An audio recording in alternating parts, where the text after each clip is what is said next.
Welcome to the Whole Enchilada, a community of high achievers that fight the status quo, rebel against mediocrity, and make life happen. Let's go.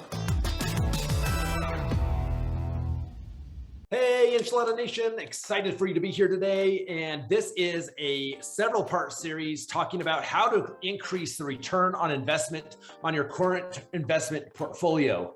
Right now, as you know, interest rates are going up. A lot of people are asking me, where are the deals to be had right now? And there are deals to be had right now. I am currently chasing those deals. But the other side of the question is are you currently being a great steward of the investments that you currently have in your portfolio?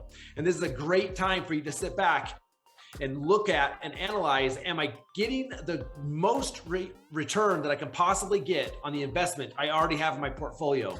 That is being a great steward of your investment. So stay tuned for this series of how to increase the rate of return on your current investments. Welcome back to the Return on Investment series. I hope you've been enjoying them so far, where we've walked through several different scenarios and strategies on how to increase the return on investment on your current investments, your current investment homes.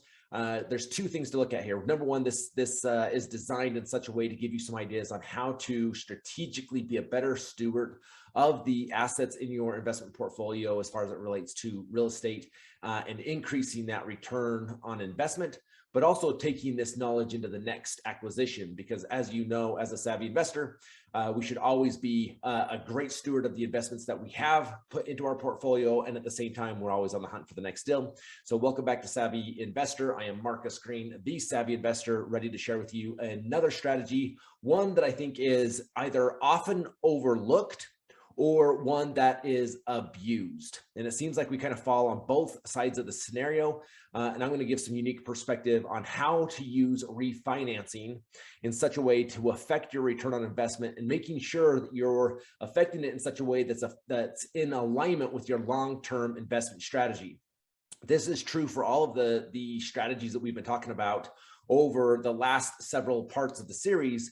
Is what return on investment is appropriate. And the only way to answer that is to get clarity on what your specific investment goals are and where you are in the journey. If you are a younger investor with a long runway in front of you, you could get a little bit more aggressive in your investing strategy and maybe turn properties a little bit more often. If you're more focused on creating long-term passive income, wealth preservation, holding the assets long-term, it's a completely different strategy. The idea here is to get clarity on what are you trying to accomplish and then structure your assets in such a way that are supporting that. So I'm going to give you an example today. I'm actually pulling up to share my screen, a property that I bought and used this exact strategy to put myself in a better position from an ROI standpoint.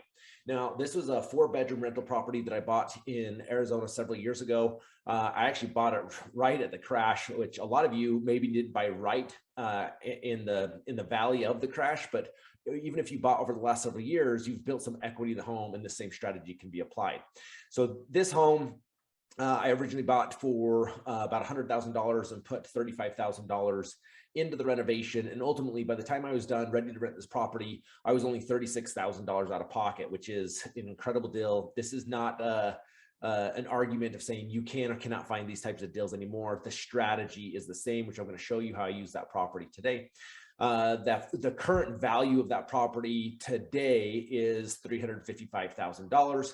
A year ago, it was $325,000. So we had a 9% appreciation this last year. Now, we know that appreciation affects how it shows up on my balance sheet, but doesn't necessarily affect the amount of cash I had available to work with this week. But it's important for me to track for the effective return on investment, what the appreciation is per year. You can see below this, and keep in mind, this sheet we've built for you to use to calculate the ongoing return on investment on your current investment properties. You just go through and fill out the yellow tabs here, or the yellow blanks. We went through and we added in what's the annual gross revenue. This property currently rents for $1,900. We subtract out the expenses and we ultimately come up with our net operating income of $15,705 minus mortgage expense, which before the refinance, my mortgage payment was only $552, which means my before tax cash flow prior to the refinance was $9,000 a year. Now, if you look at that, my cash on cash return, I was getting a significant cash on cash return of 25%, which I know is very hard to hit in this market. However, you look at that, what I'm doing is I want to show you that I made a strategic decision to refinance, increase my leverage on this property, which is going to eat into my profits. But I'm going to show you the effect it actually had on both my cash on cash return and my effective return on investment. So if you could look at this, my cash flow off this property before was $9,073. If you look at my total gain on the property annually, which includes the net operating income or the before tax cash flow plus the appreciation, minus out or add back in the portion of your mortgage payments that went against principal. So you can see that my total gain on this property annually was $40,695. So again, incredible numbers already at a cash on cash return of 25.203%, an effective return on investment of 113,000. Well, this is great and a great long-term strategy. However, as you know, as a savvy investor, I'm a conservative investor, but I'm also still in the mode of wealth acquisition. So I'm looking at additional deals and I wanted to free up some capital to go take on more opportunity.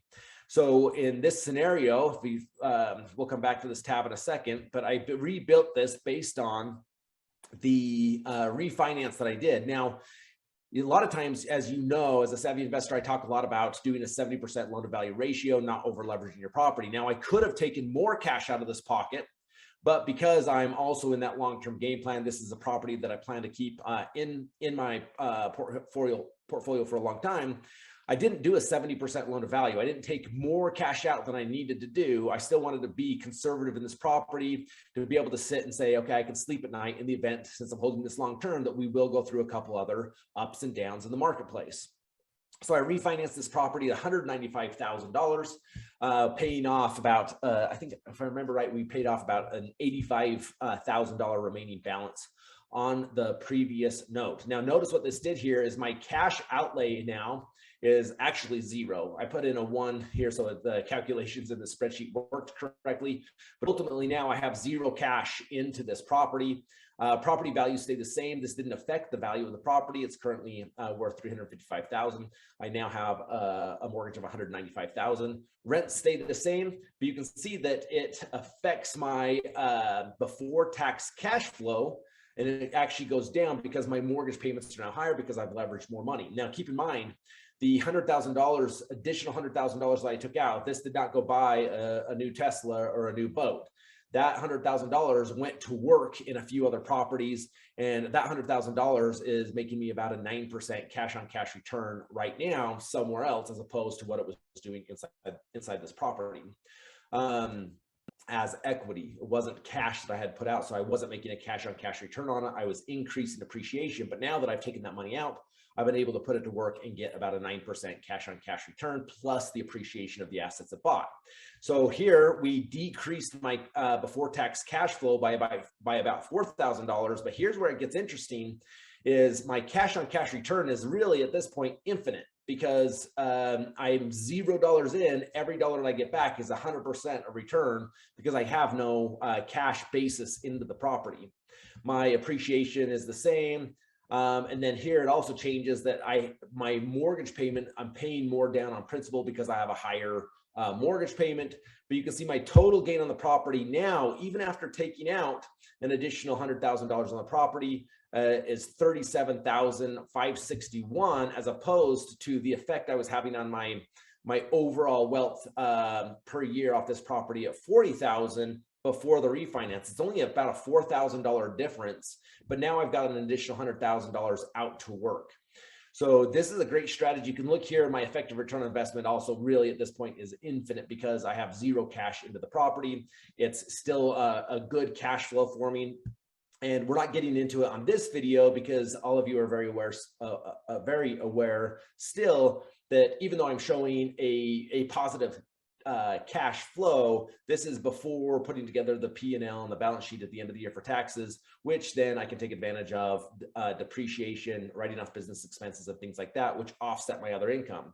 But because I took the $100,000 out of this property, stayed conservatively leveraged in this property, I was able to pick up a couple more properties that then only augment my opportunity from a tax structure standpoint to be able to write off more depreciation, write off more business expenses for those additional properties.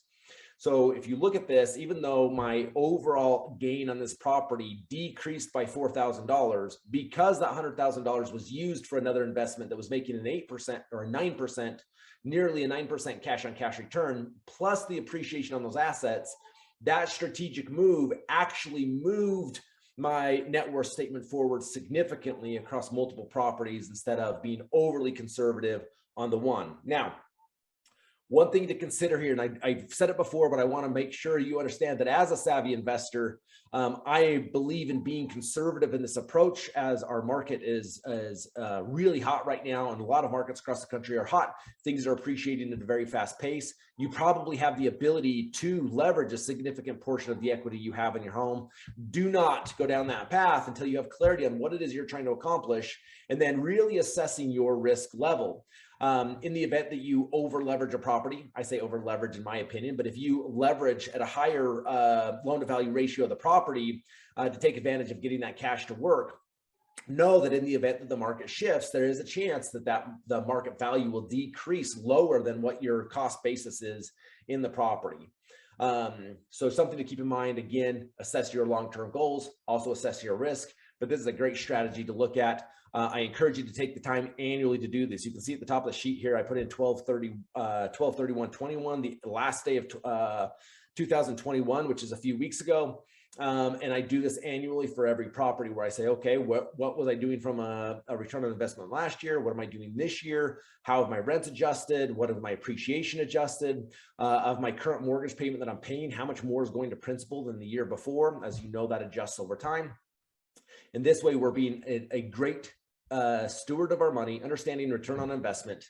And you know what that means to me? It means we're being a great savvy investor. If you missed the other strategies on how to take advantage of or be strategic in increasing your return on investment, don't forget to click through, watch the rest of the series. Also, be sure to follow us and let me know if there's other things that you want to hear from as it relates to the savvy investor. Appreciate your guys following. Let me know what we can do to help. Also, one of the things that I will mention is if you are interested in refinancing because of the size of our organization and the number of refinances and financing we do have some opportunities to connect you with some of our lender partners that could give you potentially a no-cost loan, $1,000 back on a refinance, which again makes a lot of sense, particularly when a lot of conversation is going on about increasing interest rates over the next 12, 24 months, multiple times. So this is something that I would recommend looking at sooner than later. Appreciate you guys. Talk soon. Enchilada Nation, this has been another episode of the series on how to increase the rate of return on your current investments.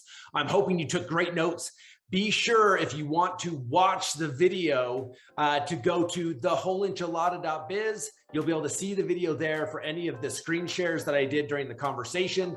And don't forget to go follow us on social media at The Whole Enchilada.